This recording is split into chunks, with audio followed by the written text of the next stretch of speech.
What's going on YouTube? I got my copy of Bloodborne a few days early. So today's Friday, the game releases Tuesday, and this is going to be like my little unboxing and my thoughts on the game so far because I've been playing it, so not much of an unboxing. As you can see here, the game is already in the console, installed, and in the back of this little tiny, I guess, pamphlet you get here, they are advertising Until Dawn.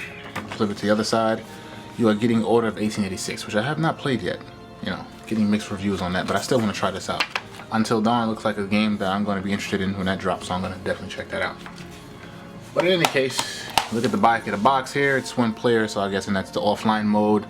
And this game is a 41 gig install or download if you're getting it digital. So just to let you guys know, you know, when you pre-order it, you're going to have that uploaded to your console like a day or two before it starts.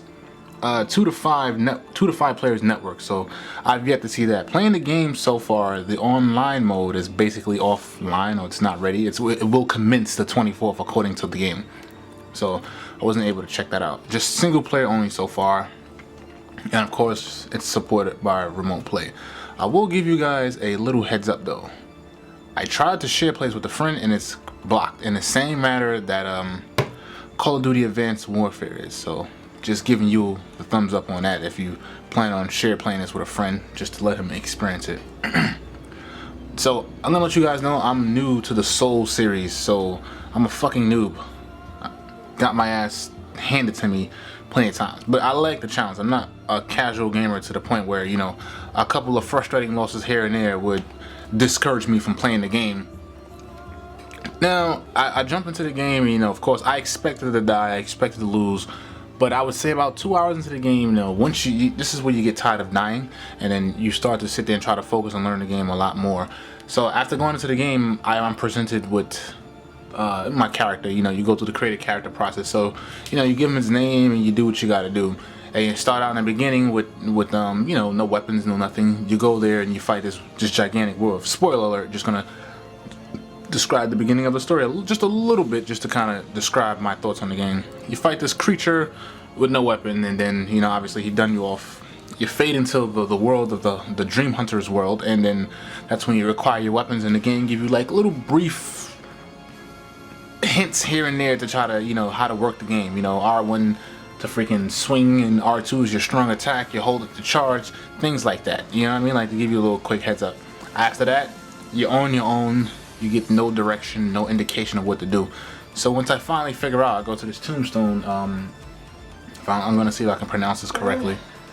Yahorn Headstone. I'm probably saying that word wrong, but yeah, that's when I get back into the world and I get my rematch with that damn wolf. Wolf done off, no problem. You know, it's the beginning of the game, so you know I kind of expect him to baby you just a little bit, just to get you, you know, your feet wet and get out there and see how the game is.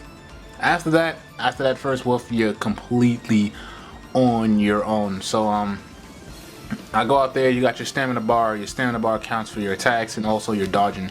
So, you know, you're gonna pretty much time, you know, when they swing, you're gonna kind of bait and switch the enemies in, and you're gonna dodge, and obviously you're gonna counter attack. So far at what I'm at, there's no blocking in the beginning, so I have not experienced a way to block. It's just you either, you know, bait and attack to counter, or just strictly, you know, make him dodge, stuff like that, and just attack or hit him before you hit him. So it's really interesting. The graphics is fucking sick. I'm very impressed by the character models. The fucking creature is just highly detailed. You know, you can definitely tell this is what next gen is supposed to look like. Next gen graphics are definitely in the monster details. Though I will say a lot of people who are like more of the casual gamers, or who are not into the Soul series, you may not like it because, like I said, you get no indication of what to do, where to go. Like, I'm completely fucking lost. You know what I'm saying? I got my first checkpoint and the game is fucking hardcore. You go out there and that's it. You die, you go all the way back to the checkpoint. So like I said, as I'm getting 2-3 hours into the game now, I'm playing more aggressive, I'm playing more cautious, I'm using the skill sets I've acquired within that 2-hour limit to try not to die. So I'm getting further and further. I'm taking opponents on one at a time instead of, you know, trying to button mash 3 or 4 people at a time. That's the quickest way to die. You run into a group of enemies, you try to button mash, you're gonna freaking die right away. So you don't want to definitely do that. And you know, I get a little far. Next thing I know, a fucking tank. You know, if anybody play Left 4 Dead, damn near a tank-like creature, fucking bum rushes me. 2 hits and I'm fucking dead. You get what I mean? Also, while you're healing, you can still be attacked. While I heal my character, they can take a swing, and before the heal starts to fully hit your guy, if you take a hit during the heal process, you're done off. So once he hits you, he's kind of a big creature too. He stuns me to the ground, and boom, the finishing blow before my character even recovers, done off. Now the crazy thing about that, once I die, I'm all the way back to the beginning. I'm like, alright, screw it. I'll go back again, run through the same amount of creatures. I make one mistake, all the way back to the beginning. That's just how the Dark Souls series is from what I've heard. Like I said, this is my first time into the Souls series, so I'm not really accustomed to that. So I'm like, okay, cool. So after about, going all the way back, I'm starting to get frustrated now. So I'm like, what the fuck is going on here? Why am my character dying so easily? So obviously there's the RPG elements of your gear. So I start to notice when you die, the currency in the game is called blood echoes. And when a creature kills you, he effectively takes all your blood echoes. So you have to find that motherfucker and get your blood echoes back.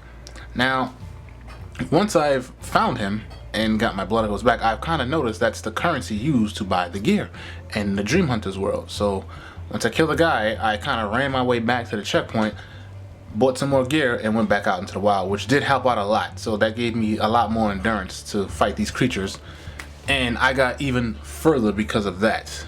And then it started to pick up more. Now I'm running into werewolves, these dark looking gigantic crows, and these crows are jumping me. These wolves are jumping out of caves, and these slick creatures in this game, they like to hide behind walls, like just sneak attack and jump out like, ah, motherfucker, I'm gonna slash you up. And then next thing you know, another tank pops up out of nowhere, and boom, just like that, you're done. But so far I'm liking what I'm seeing. Now if the co-op multiplayer is what I think it's going to be, this is going to be one hell of a goddamn game. Strategic fighting. I love the fighting system so far. You just can't, there's no button mashing allowed. You have to plan out your attacks, you have to bait, and you're going to have to see what kind of attack patterns they use to dodge and effectively jump in and out. Guerrilla warfare. Very fun. Now if that's done in a 4-player multi-co-op type of way, I can see this being very fun, especially with no indication of where to go, and you guys are exploring and you can help each other out. And if they're throwing some team attacks, that's going to be fun as hell. You know what I'm saying? It kind of reminds me like a raid in Destiny, no indication. You're out there in the wild, you figure it out. And I'm going to assume so far, you're going to have to traverse your way to the second checkpoint. And that way, when you do die, you'll start from that checkpoint rather than all the way back to the original checkpoint that I've reached so far. So that's just my thoughts on Bloodborne thus far. Unfortunately, I can't show any gameplay because it's way too early, and then I'll probably get my channel, the video deleted or banned at the worst. So just to let you guys see a little sneak peek at the menu, I can just, and there it is. But that's all I'm gonna show you. That's in the console right then and there. And if you want a little further proof, you're gonna see me hit my little PS4 console, let that disc go ahead and eject out of there, and Bloodborne. So therefore, there's my unboxing and thoughts of Bloodborne. Let me know what you think about it so far. I'm pretty sure you guys have seen people on Twitch, and just to let you know, I've caught the ban hammer. Twitch stepped in, or yet an asshole comes online to my stream when I was trying to be cool about it and stream it, and he reports me. So Twitch gave me the ban hammer, and according to the email, I will be back. My account will be restored in 24 hours. I'm restricting from streaming 24 hours, but it is what it is. So if you've seen any streams or been hearing information about the game, let me know what you think about this unboxing. If you like it, share the video. I'm trying to get this out here, and then as soon as the game is available, or once the embargo lifts off this game, and then I'll post up some gameplay to go along with what I'm talking about. Alright, this is Jay Sybil from SN Tech, and my phone is ringing in the background. I'm sorry about that. I'm out, y'all. Later.